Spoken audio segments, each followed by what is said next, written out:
ಇನ್ನು ಚಿತ್ತಾಪುರದಲ್ಲಿ RSS banner buntings ತೆರವು ಪ್ರಕರಣಕ್ಕೆ ಸಂಬಂಧಪಟ್ಟಂತೆ ಪ್ರಿಯಾಂಕ್ ಖರ್ಗೆ ವಿರುದ್ಧ ಅಶ್ವಥ್ ನಾರಾಯಣ ಆಕ್ರೋಶ ಹೊರಹಾಕಿದ್ದಾರೆ. ಚಿತ್ತಾಪುರದಲ್ಲಿ ಆರ್ಎಸ್ಎಸ್ ಬ್ಯಾನರ್ ತೆರವು ಪ್ರಕರಣಕ್ಕೆ ಸಂಬಂಧಪಟ್ಟಂತೆ ಪ್ರಿಯಾಂಕ್ ಖರ್ಗೆ ವಿರುದ್ಧ ಅಶ್ವಥ್ ನಾರಾಯಣ್ ಆಕ್ರೋಶ ಹೊರಹಾಕಿದ್ದಾರೆ. ನೆಪ ಮಾತ್ರಕ್ಕೆ ಸಂವಿಧಾನ ಪ್ರಜಾಪ್ರಭುತ್ವ ಅಂತಿದ್ದಾರೆ ಅಷ್ಟೇ. ಇವರಿಗೆ ಪ್ರಜಾಪ್ರಭುತ್ವ ಸಂವಿಧಾನದ ಮೇಲೆ ಗೌರವ ಇಲ್ಲ. ಚಿತ್ತಾಪುರದಲ್ಲಿ ಆರ್ಎಸ್ಎಸ್ ಕಾರ್ಯಕ್ರಮಕ್ಕೆ ಅಡ್ಡಿ ಮಾಡ್ತಾ ಇದ್ದಾರೆ. ತಮ್ಮ ಕ್ಷೇತ್ರದಲ್ಲಿ ದೌರ್ಜನ್ಯ ಹಾಗೂ ದಬ್ಬಾಳಿಕೆ ಮಾಡ್ತಾ ಇದ್ದಾರೆ. ಬೇರೆಯವರ ಭಾವನೆಗಳಿಗೆ ನೋಯಿಸುವುದು ಸರಿಯಲ್ಲ. ಪ್ರಿಯಾಂಕ್ ಖರ್ಗೆ ಪದೇ ಪದೇ ಮಿತಿ ಮೀರಿ ತಪ್ಪು ಮಾಡ್ತಾ ಇದ್ದಾರೆ. ಪ್ರಿಯಾಂಕ್ ಖರ್ಗೆ ಅವರ ಪಾಪದ ಕೊಡ ತುಂಬಿದೆ. ಬೆಂಗಳೂರಲ್ಲಿ ಬಿಜೆಪಿ ಶಾಸಕರಾಗಿರುವಂತಹ ಅಶ್ವಥ್ ನಾರಾಯಣ್ ಅವರ ಹೇಳಿಕೆ ಇದು. ಪ್ರಿಯಾಂಕ್ ಖರ್ಗೆ ಆರ್ಎಸ್ಎಸ್ ಚಟುವಟಿಕೆಗಳಿಗೆ ಬ್ರೇಕ್ ಹಾಕಬೇಕು ಅಂತ ಪತ್ರವನ್ನು ಬರೆದಿದ್ರು. ಅದಾದ ಬಳಿಕ ಸರ್ಕಾರ ಒಂದು ನಿರ್ಧಾರಕ್ಕೆ ಬಂತು. ಸರ್ಕಾರಕ್ಕೆ ಸಂಬಂಧಿತ ಸ್ಥಳಗಳಲ್ಲಿ ಯಾವುದೇ ಖಾಸಗಿ ಕಾರ್ಯಕ್ರಮಗಳು, ಖಾಸಗಿ ಸಂಘ ಸಂಘಟನೆಗಳ ಕಾರ್ಯಕ್ರಮ ನಡೀಬೇಕು ಅಂತ ಹೇಳಿದ್ರೆ ಅನುಮತಿ ಪಡಿಬೇಕು ಅಂತ ಆಯಿತು. ಅದಾದ ಬಳಿಕ ಪ್ರಿಯಾಂಕ್ ಖರ್ಗೆ ಅವರು ಮತ್ತೊಂದು ಲೆಟರ್ ಬರೆದಿದ್ರು. ಆರ್ಎಸ್ಎಸ್ ಪಥಸಂಚಲನದಲ್ಲಿ ಭಾಗಿಯಾಗುವಂಥ ಸರ್ಕಾರಿ ನೌಕರರನ್ನು ವಜಾ ಮಾಡಬೇಕು ಅಂತ ಹೇಳಿ. ಈಗ ರಾಜ್ಯದಲ್ಲಿ ಪ್ರಿಯಾಂಕ್ ಖರ್ಗೆ ವರ್ಸಸ್ ಆರ್ಎಸ್ಎಸ್ ಅನ್ನುವಂತಹ ಪರಿಸ್ಥಿತಿ ಇದೆ.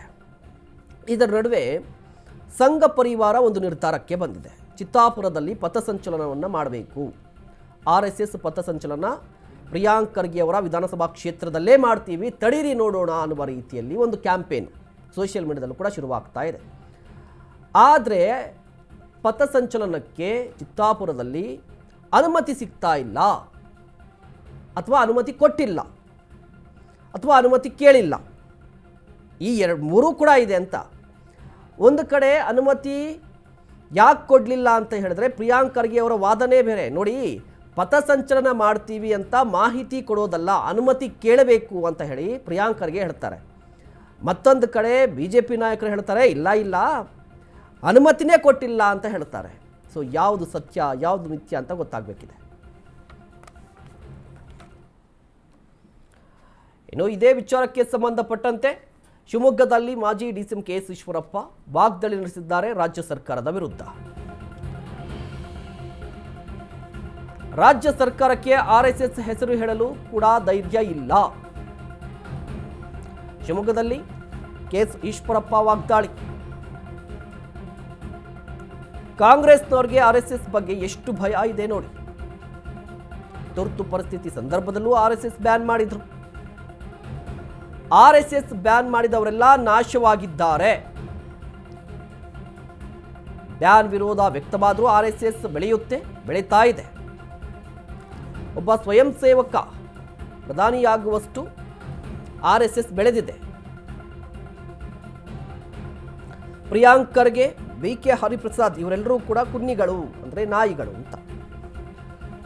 ನಾಯಿಗಳು ಬಗಳಿದ್ರೆ ಆರ್ಎಸ್ಎಸ್ಗೆ ಏನೂ ನಷ್ಟವಿಲ್ಲ.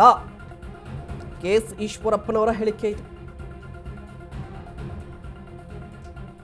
ಸಬ್ಜೆಕ್ಟ್ ಈಗ ಆರ್ಎಸ್ಎಸ್ ಬಗ್ಗೆ ಬರುತ್ತೆ.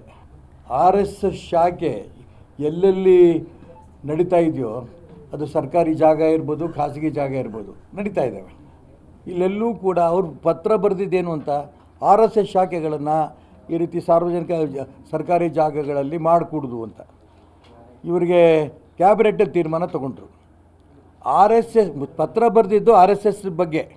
ಆದರೆ ಕ್ಯಾಬಿನೆಟ್ನಲ್ಲಿ ಆರ್ಎಸ್ಎಸ್ ಶಾಖೆಗಳು ಎಲ್ಲಿ ನಡೆಯುತ್ತೆ, ಆರ್ಎಸ್ಎಸ್ಸಿನ ಬೈಠಕ್ ಎಲ್ಲಿ ನಡೆಯುತ್ತೆ, ಅಲ್ಲಿ ಕ್ರಮ ತಗೋತೀವಿ ಅಂತ ಆರ್ಎಸ್ಎಸ್ ಹೆಸರು ಹೇಳೋಕ್ಕೂ ಧೈರ್ಯ ಇಲ್ಲ ಅವರಿಗೆ. ಎಲ್ಲೆಲ್ಲಿ ಸಂಘ ಸಂಸ್ಥೆಗಳು ಬಳಸ್ಕೋತಾರೋ ಅಲ್ಲಿ ಅನುಮತಿ ತಗೋಬೇಕು. ಎಷ್ಟು ಆರ್ಎಸ್ಎಸ್ ಬಗ್ಗೆ ಭಯ ಇದೆ ಲೆಕ್ಕ ಹಾಕಿ. ಆ ಹೆಸರು ಹೇಳೋಕ್ಕೂ ತಯಾರಿಲ್ಲ.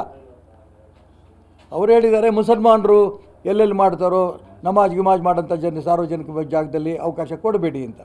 ಇದು ನಾನು ಅದ್ರ ಬಗ್ಗೆ ತುಂಬ ಸ್ಪಷ್ಟವಾಗಿ ನಾನು ಹೇಳೋಕ್ಕೆ ಇಷ್ಟಪಡ್ತೇನೆ. ಆರ್ಎಸ್ಎಸ್ಸಿನ ಬಗ್ಗೆ ಯಾರ್ಯಾರು 3 ಬಾರಿ ಕೇಂದ್ರ ಸರ್ಕಾರ ಆರ್ಎಸ್ಎಸ್ ಬ್ಯಾನ್ ಮಾಡಿತು. ಯಾವಾಗ ತುರ್ತು ಪರಿಸ್ಥಿತಿ ಸಂದರ್ಭದಲ್ಲೂ ಬ್ಯಾನ್ ಮಾಡಿತು. ಇಂದಿರಾ ಗಾಂಧಿಯವರು ಬ್ಯಾನ್ ಮಾಡಿದ್ರು.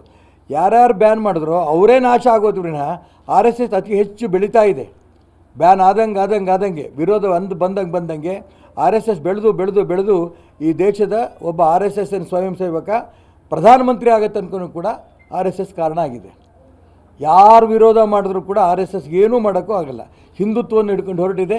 ಇಡೀ ದೇಶದಾಗ ಎಲ್ಲ ಹಿಂದೂಗಳು ಒಟ್ಟಿಗೆ ಇರಬೇಕು ಅನ್ನೋಂಥ ಪ್ರಯತ್ನ ಮಾಡಿ ಯಶಸ್ವಿ ಆಗ್ತಾಯಿದೆ ಆರ್ ಎಸ್ ಎಸ್ಸು.